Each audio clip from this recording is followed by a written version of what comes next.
Hello, and thanks for joining me. My name is Vrettos.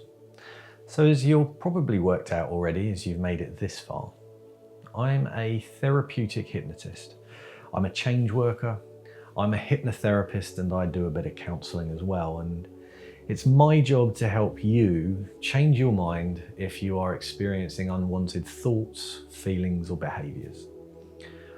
I want to share with you in this video the key principles at the core of all of my change work. I want to share with you why change happens when it happens and why it doesn't happen when it doesn't. So the feedback that I get most of the time after working with someone is, it has worked. And unfortunately, sometimes I hear that it has not worked. Sometimes people I see might tell me a little further down the line that they felt a lot better for a month or two or whatever, but then it wore off. And so we need to investigate further, do something else. Now, a lot of people tell me that during their first session, they're feeling quite skeptical. And I can often deal with this skepticism fairly quickly with a couple of demonstrations, but sometimes this skepticism can be the one thing standing between you and change. The skepticism is of a miracle cure. The skepticism is of hypnosis itself, and as long as you believe that the hypnosis will change everything for you, or that I will change everything for you, you are looking outside of yourself for answers when the ability to make the change lies inside. You are capable of change. You've already done it many times throughout your life, and I'm not skeptical about that. So I therefore adopt a more teaching approach than the standard, more passive hypnotherapy that you may be familiar with, although I might use a bit of that from time to time. Have you heard the proverb, give someone a fish and they'll feed themselves for a day, but teach them how to fish and they'll feed themselves for a lifetime? Well, I want to teach you how to fish so that we don't only sort out the present issues, but you're also better armed with a more robust understanding of your thinking, your feeling, and all of those processes, so that life is less likely to knock you off your perch again in the future. So in a few moments, I'm going to tell you the core principles at the center of all of my change work. So these are some observations that you can take away with you and think about. If you actively observe these principles in yourself and other people after watching this video, that may be enough to encourage some shifts in your mind already. At the very least, I hope it whets your appetite for what you can expect while working with me.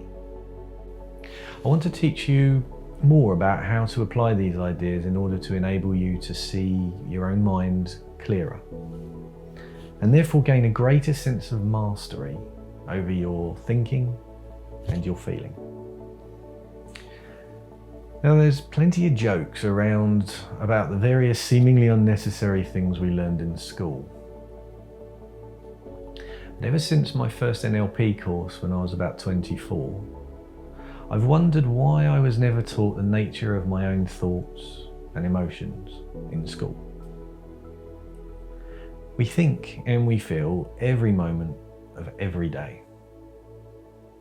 So how much easier or productive or fun would life have been to know and to understand that process better from an early age? So now I'm excited to be in a position to teach the best of what I've learned to you in order to resolve and protect you from thought constructs labelled anxiety, depression, phobias, trauma, low confidence, etc., etc. In session, I use a combination of hypnosis, thought experiments, storytelling, and metaphors, all to help you experience these core principles that I'll go through with you now. Once you've not only understood these principles, but experienced them too, you will learn to actually see your mind and understand your own thought processes more clearly, and therefore be better able to prevent yourself being swept away by them. So here are the core principles at the center of all of my client work. I'm going to list them here, then talk about each one in a little more detail after that. So, Core principle number 1, no matter what's going on in your life, you are never responding to events in the outside world. You are only ever responding to your internal representation of those events. Core principle number 2, your thinking is self-hypnosis. And core principle number 3, feeling comfortable in your mind is not about positive thinking over negative thinking. Feeling comfortable in your mind is about knowing that it is all just thinking. Now, as you heard those, you either experienced agreement, disagreement, or confusion. And that's fine. Agreement's really good, obviously, because it just means the idea sits comfortably with what you already know. So keep listening for what you don't already know. Disagreement just means that this doesn't match anything that you already know, and that's fine too. In order to change whatever issue you're experiencing that brought you to this video, you need to learn something that you don't already know. So you know now that you're on the right track. Just put everything that you already know to one side and just keep listening, keep watching. Confusion is good too, because it just means that you've heard something that you don't already know and you're trying to make sense of it. Confusion's a learning state, so keep listening for what you've not heard before, keep looking for what you've not seen before, and confusion will become clarity as you learn. So as I said earlier, this is not about trying something that works or doesn't work. This is just about getting it. Success here is about learning and observing these things with your whole mind-body system, which is how I teach it in workshops and one-to-one. So let's take a look at these core principles one at a time. Core principle number 1. No matter what is going on in your life, you are never responding to events in the outside world. You are only ever responding to your internal representation of those events. So imagine, if you will, a raft being washed down a river towards a huge and deadly waterfall. On board there are 4 people. One person's in the fetal position, whispering over and over again, "I don't want to die, I don't want to die." Another is catatonic, just staring off into the distant mists towards which they are being pulled. Another is shouting at the catatonic one, blaming them for being in this situation in the first place. And the 4th person's making a lasso out of everyone's shoelaces with which to stop their onward journey to peril. Each of these behaviours is plausible under the circumstances, as are many more. But if each person was reacting directly to the situation, would they not all be responding in the same way? Just think about that for a moment. There's a lot to explore there, but a full understanding of this could be all that you need for some of the shifts to start happening now. It's not the purpose of this video or one-to-one sessions with me or a workshop with me to ram this stuff down your throat, but to feed you ideas that you can start to join together yourself to allow you to start seeing the activity in your mind differently. Your brain's a miracle. It gathers data from the 5 senses and it constructs a model of the world. But it is that internal model in which you live, not the world itself. So outside of your brain, there is no such thing as colour, as chair, as family, as you. These are all thought constructs. Outside your brain, there's no such thing as anxiety. Outside your brain, there's only energy. And if I can demonstrate this to you, then you will start to realise that you live in a world of your own thought, which is good news, because you already know that you can learn to think differently as you no longer think the same as you did when you were 12, for example. So you already know that you can change that world. So core principle number 2. All your thinking is self-hypnosis. So this can be broken down into 3 key factors, which I'll get to in a moment. But first, a word about hypnosis. On stage, someone might be hypnotized to believe that an onion is an apple, and will then proceed to enjoy eating the onion as if it were an apple. Their internal model of an onion has been temporarily switched for their internal model of an apple. a new label is given to the food in their hand, and they respond to that food according to the label and not the food itself. The imagination becomes real. Now that's possible because of these three factors. Your thought process consists only of shifting combinations of words, images, and sensations. You only experience words and images as real if there is a sensation attached to them. Sensations are only experienced as good or bad depending on which words and images are attached. So let's take a look at these hypnotic factors individually. Hypnotic factor number 1. Your thought process consists only of shifting combinations of words, images, and sensations. So that internal model of the world that your brain creates is an immense jigsaw puzzle with 3 types of pieces: words, images, sensations. And as these pieces combine, they form a picture of the world that appears real. Going forwards from today, and just start to observe your own thoughts as they occur.